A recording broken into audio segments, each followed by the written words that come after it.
kit. No, I wanted to do something a little different, Ray, and hopefully, maybe, possibly, this can be spun out into a reoccurring feature that we do. But I want to talk about games that we love, games that we have a passion about, but that we can also acknowledge. Maybe if not fully, maybe there's a bit of a defense put up, but sometimes we can fully acknowledge that these games that we're talking about are just dog shit. And I'm talking like really, really bad, where it makes people I don't know, maybe cast judgment on us and our tastes. But we're talking raspberries that we love, and well, I would call it games that everyone else hates. Well, you can't say that though, because think that they're not very well good. I think maybe we break it down like this: like you take a game like Sonic 2, for example. Like there's an overwhelming majority of people who will play that game and say like that is a well-made product. Okay. I'm sure there are people that think Sonic 2 sucks, but it's safe to say that those people make up a minority. Few and far in between. Yeah, exactly.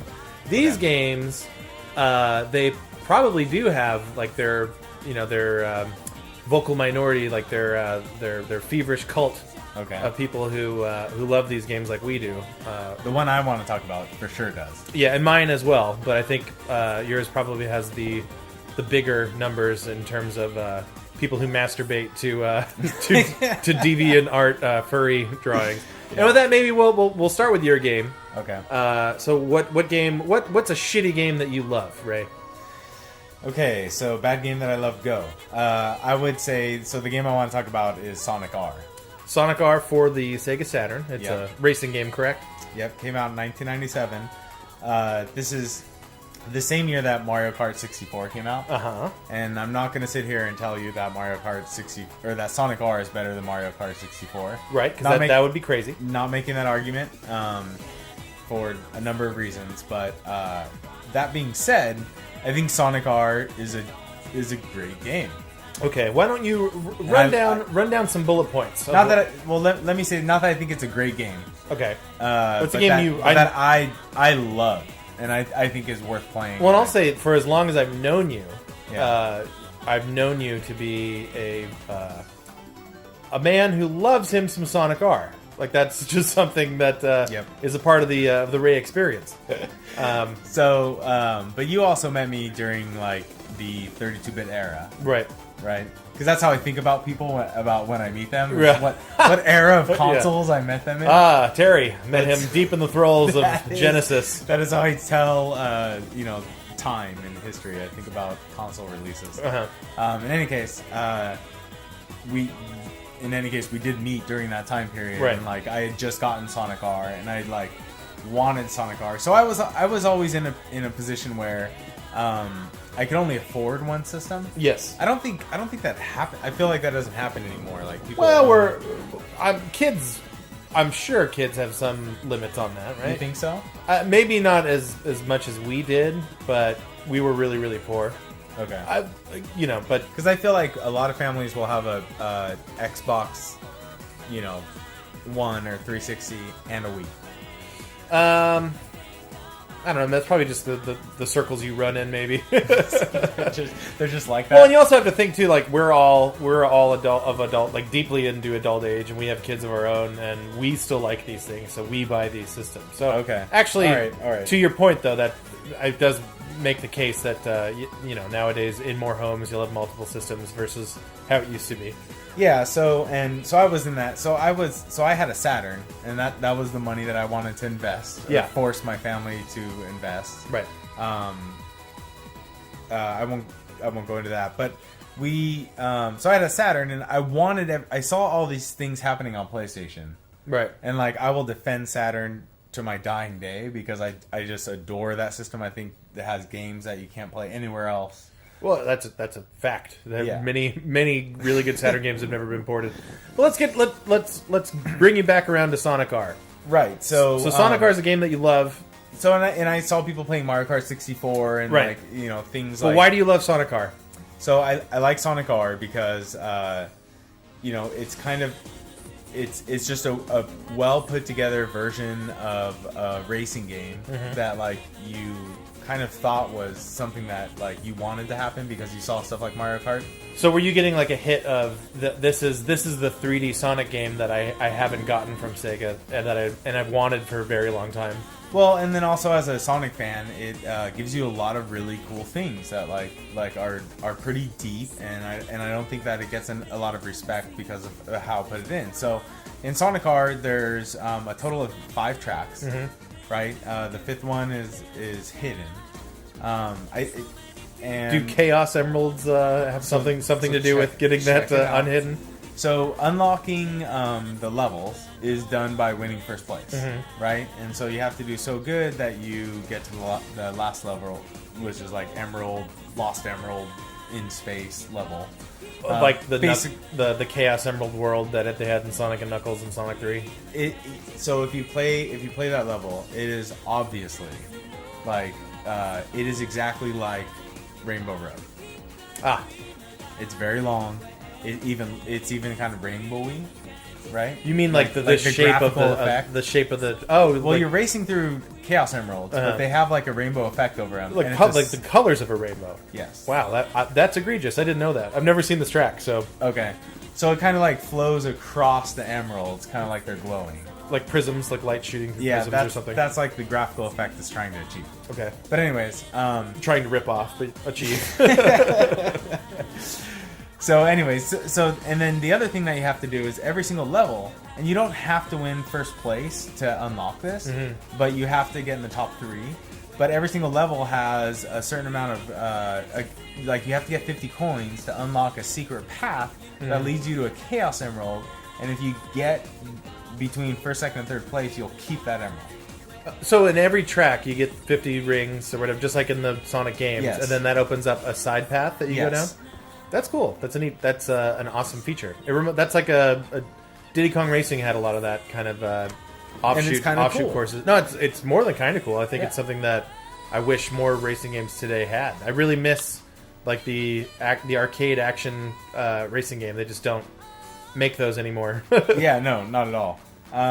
It's I think there's an indie game coming out that's called like Arcade Racer. 90s Arcade Racer. Yeah, I don't know what the fuck happened to that. Yeah, but I was all following hyped, it. and I was excited about it. It never came out. Yeah.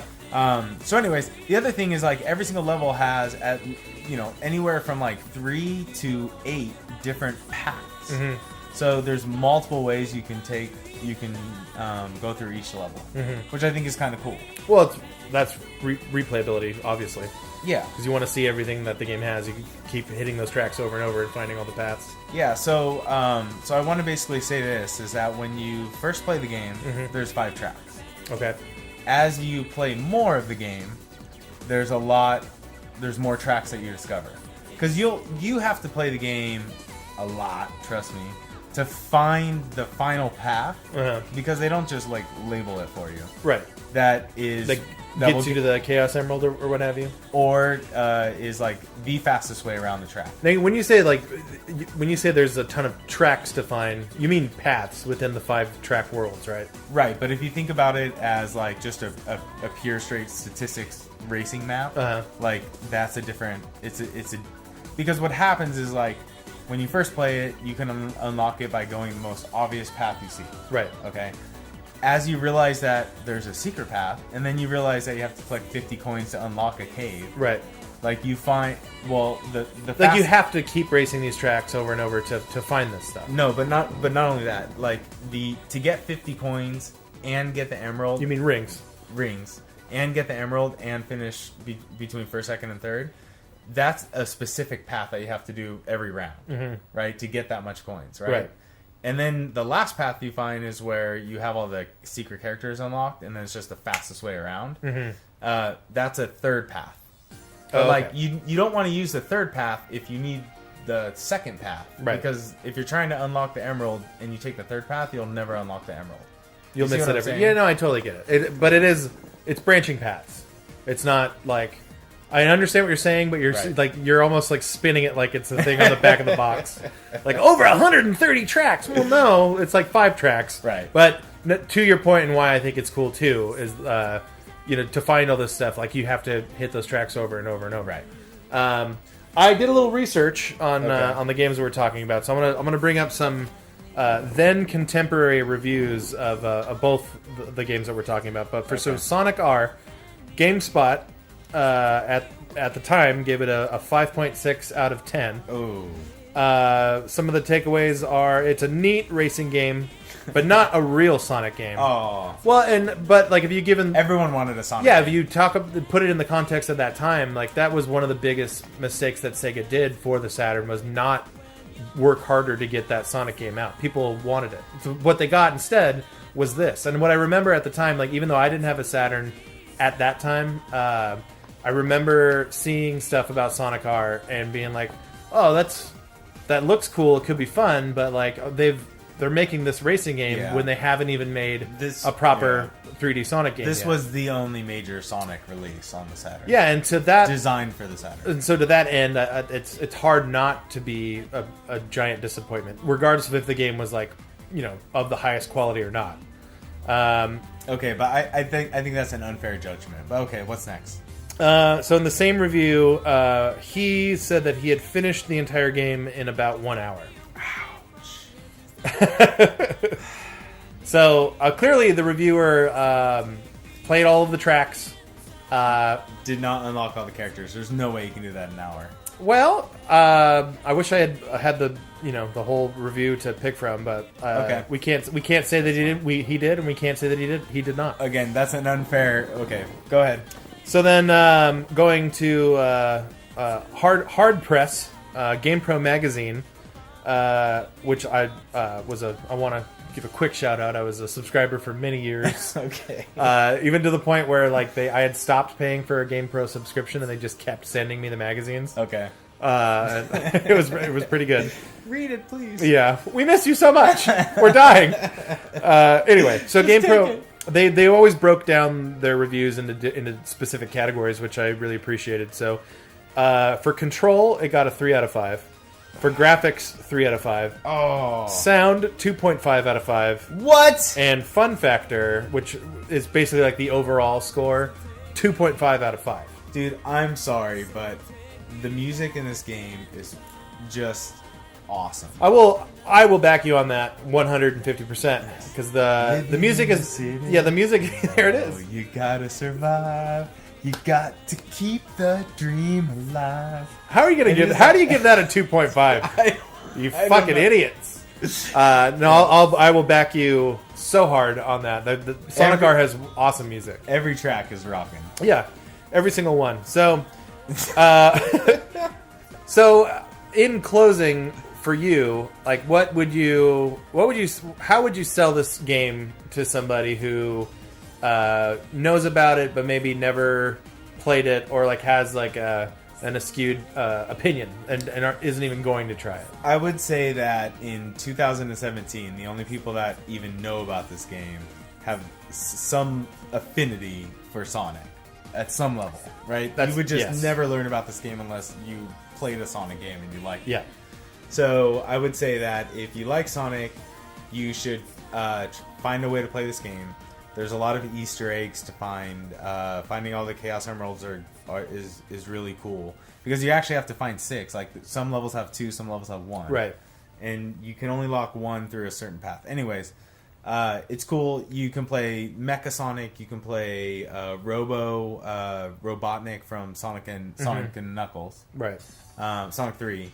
And you can play Robo Knuckles and Robo Knuckles and a Doll Tails, which are the supersonic versions of those characters. Wait, did you say Dull Tails? Doll? Oh, Doll Tail, like a cute doll. Yeah. So like in Sonic and Knuckles, you can collect all the Chaos Emeralds as those characters and turn into the version of supersonic of those characters. Yeah. That's the only time it ever happens in the Sonic games, except for also Sonic R. I thought that like when you do that with Tails and Knuckles, like they don't actually change like how Sonic changes into the different sprite. Right. Like they just get like the invincibility stars going around them.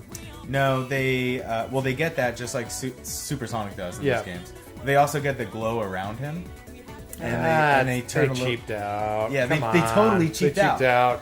And so it doesn't make any sense, right? Because you're like, oh, this well, in isn't- Sonic R, do they change like their Well, so Sonic R is like this lame attempt to explain what that phenomenon. By and doing this is why there are hundreds of people who draw like disgusting hentai porn with Sonic characters. Yes. So, anyways, so there's all these like weird little things in there, and then obviously once you unlock Super Sonic, that's the only character you just blow everyone away. So, I'll say on Sonic R, I'm middle. I do think Sonic R is a good game. I played it the most when I bought the Sonic Gems Volume 2 collection for the GameCube. Okay. I bought that game for the Sonic fighting game. But ended up playing Sonic R a lot more than I thought I would. So I actually created the Sonic fighting game, and we'll say that for another quick hit. Go ahead. Hopefully you have the original Trapper Keeper that I'm sure all of your design notes are in. Just real quickly, as a kid, I used to write game ideas and draw levels and characters and everything, and then send them to Sega of America. That is so in good. Redwood City, and I would be like, "You guys need to make this game," and like I felt like I designed it for them, anyways, so I did that for a Sonic fighting game. And then I saw it being developed in Japan in a Game Pro at the Stater Brothers. So we have you to thank for Sonic the Fighters. And so I gave them the idea. They stole it. Oh, those bastards! All right, so I'm gonna go with my game.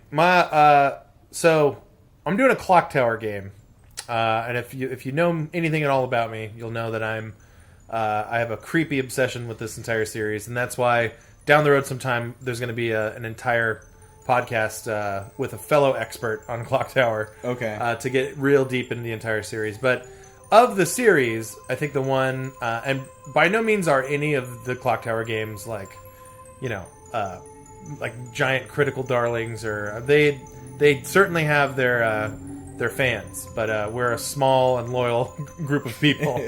But so Clock Tower 2, of all of the Clock Tower games, is probably the one that is the least friendly to people who are trying to get into the series for the first time. Okay. It's okay. So I guess to describe, the Clock Tower games were basically like point and click adventure games, but it was like horror themed. Okay. In Clock Tower 2, the events from the previous games aren't really a part of it. Like there's a little bit of crossover, but you don't find that out until later in the game. Right. But imagine it's like Resident Evil, but instead of that's what I was gonna say. So in Resident Evil, you have direct control over your characters. Right. In the Clock Tower games, you don't. Like you tell them what to do, and then they do it at their own really dumb and marauding computer paces. Which walk into the burning house. Yeah, okay, and actually, like that clunkiness can lead to some really cool tension moments in these games, because you want the main character to get away from the Scissor Man, and they're not getting away nearly as fast as you want them to. So in Clock Tower 2, the game takes place over. It's like 3 chunks in each game, or each chunk is like a scenario to the game. But they are all really self-contained little things, and in the first one, you can beat the entire game in just the first level, but then you'll get a really bad ending, and there's multiple endings, and it starts from the S level ending because it's Japanese, so obviously there's got to be an S grade, and then it goes down to H or I or something like that. But so you play just like in all the other Clock Tower games. You're a teenage schoolgirl wearing your Japanese teenage schoolgirl clothing, and you're set into this big Japanese house. You're supposed to stay with family there. I think it's your uncle, and within seconds of arriving, stuff goes wrong, and some gore happens. So this came out for PlayStation? PlayStation, yeah. Okay. So is that all in is it in-game so first of all, I haven't played the Clock Tower series. Any of them, right? Yeah. Okay. I've played point and click adventures, and I've played D on the Saturn, and those kinds of games. And of course, I'm sure you've played at least one Resident Evil game in your tenure. Absolutely. So so I can imagine it. I just haven't played it, and I've seen it, but I just So okay, what I love about these games, first of all, like I do like point and click adventure games a lot, but there's just something weird about these ones that like it's hard to really put into words. But like there's a certain feel to them, and it's like and especially Clock Tower 2, like it rides this line between being so bad that it's good, and like also being like this really compelling and like multi-layered storyline. That is, if you give it a chance, it is like really kind of fascinating.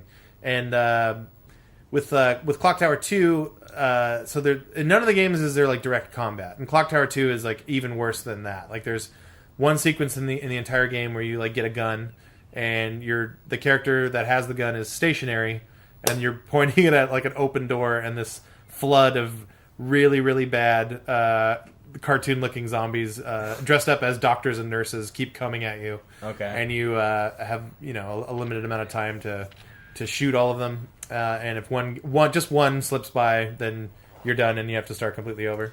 So just real quickly, so point and click adventures. To somebody like me who like I'm action adventure, I'm Twitch gameplay, like I'm the person that beat Gunvalker on Xbox because like I'm just crazy about that stuff. Mm-hmm. Point and click adventures to me were just I have no interest in. Like it's just too slow for you. Yeah, and I didn't know anybody that did. Nobody I knew ever played Myst. So take Myst. Slow Myst down about 50%, and then you have Clock Tower 2. So that sounds like anxiety building for me. But what's crazy is like I know that they're popular, and my wife, for example, who doesn't play video games at all, will play any point and click adventure you put in front of her. Oh yeah, sure. You know, like she just loves. Well, the thing she about plays Facebook games that are like that, it's crazy. The thing about as a whole genre, like point and click adventure games are basically just interactive stories. Mm-hmm. So like if you like to read a book, it's kind of fun to do. Yeah. So but with the Clock Tower series, like there's like I think the main thing I want to say about them is like just riding that line between being so bad it's good, and then like just having just enough over the other side of the line to where like no, it's just good, it's good. Okay. But that being said, like I know Clock Tower 2, like there are parts in the game that nobody can, unless you're like a really really big fan of Clock Tower. Like there, for example, in 2 parts of the game, there is only one area that you can use to kill any enemies at all, and you have, no matter where you are, you have to go. Like if you encounter a zombie, you have to go from where you are on the map to this one specific point, and in one level it's a bathroom stall. And in another, it's I think like a closet or something. And there's a broom that your character will just sit there and hold and patiently wait for like 45 minutes for the zombie to come in, and then you clobber them on the head with the broom. Okay. You have to do that every single time with every single enemy. It is unavoidable. You have to do it in order to beat this game and get like more rewarding endings. So that sounds pretty bad. I'm kind of wanting you to tell me the what the reviews were of this game now, since I've never played it. Because like everything you're telling me I'm not sold that this was a bad game. Well, okay, or that people perceived it as bad. Before I jump into the reviews, I want to say a couple more positives about Clock Tower 2. So, like, thematically, of all the Clock Tower games, it has, like, the most complex storyline. You could argue convoluted, but, like, there's just a lot... It's a thin line. Yeah, it is a thin line. But there's so much going on with these characters, and, like, the multiple endings really, like, kind of put that out into perspective so that you can... there's, like, parts that if you say you get one ending and you get, like, one part of the story... then you want to immediately go back and like fill in the gaps. Okay. So that's why you're gonna keep playing and doing more and more endings to learn more and more about the characters and stuff. So can you only like get to the second ending by completing it the first time? Like, are you actually going back and is anything saved from the first? So what gets saved is like the actual ending that you get. Like there's a like a gallery in the options, and it shows you everything that you've unlocked. you once you get an ending though, like it's the game is over. But wherever you saved last, you can go back and then, like say, make a different choice or whatever, or use a different item and continue on to get like another. So in theory, if you planned everything out, you could get every ending in the game like in chronological order. Okay.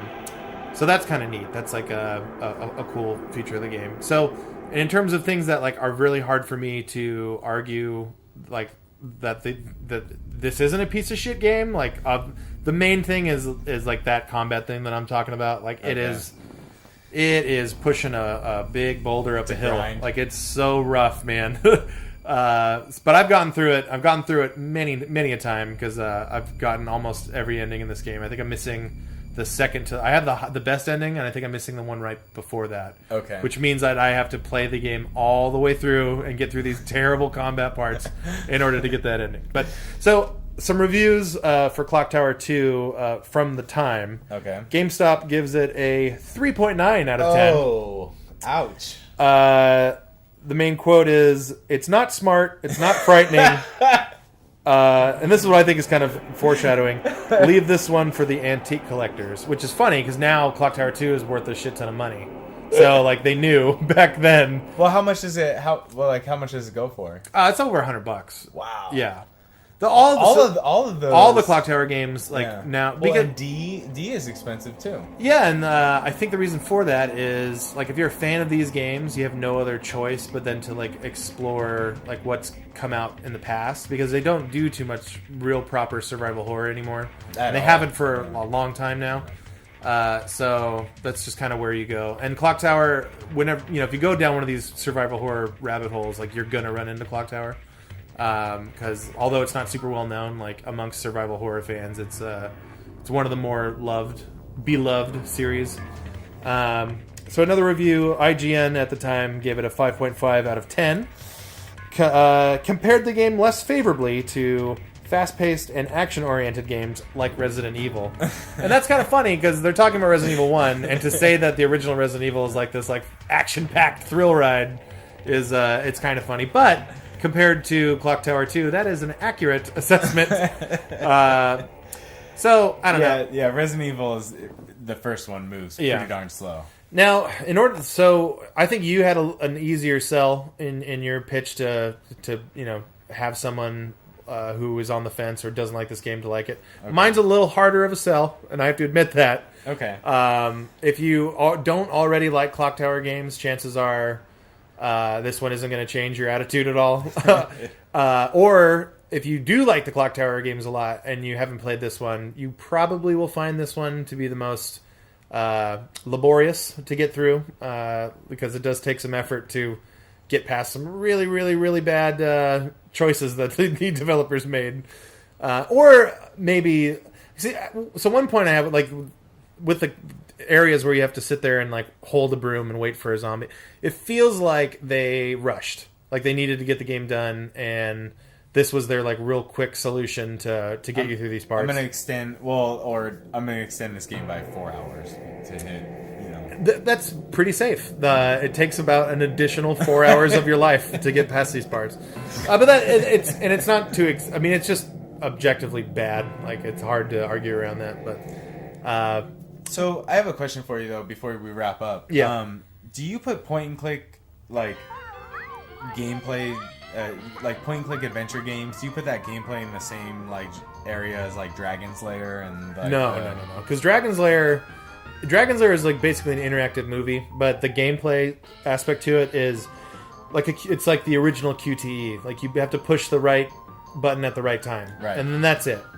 But some point and clicks have that at some point, like later, like some like of later ones. I guess. And they would use it as just like another, like it's to give it another layer of gameplay because you're not really doing much. Like you move a cursor around. Yeah. You click on things and read descriptions. Make some like fast-paced moments. Yeah. So I more appreciate like the older style of where you're just basically checking everything and everything has like an explanation or like something written up about it, and you kind of have to figure out puzzle solutions on your own and stuff like that. Okay. But yeah, admittedly, they're very slow paced games, and but to me, there's always a time and a place for a little bit of a jacuzzi in my lifetime. A video game jacuzzi. Yeah. So yeah. Anyway, Clock Tower 2. It's I love that game. Oh yeah. One more quick positive as to why I love Clock Tower 2. So the voice acting in this game is so awful that like you can't help but fall in love with it. Okay. Like the main character is this girl who switches personalities, and she's like a 15-year-old girl. So on the one side, like part of her character, like she talks like a teenager or whatever. But then like in the game, you get access to an amulet that when you wear it, it changes her personality. She has multiple personality disorder, and the other personality is this like really smarmy sounding man. So it's like you see the image of like a 15-year-old girl and this guy going like, "Oh yeah, I'm gonna stick you with my knife," and it just makes no sense at all. But there's so much charm in it.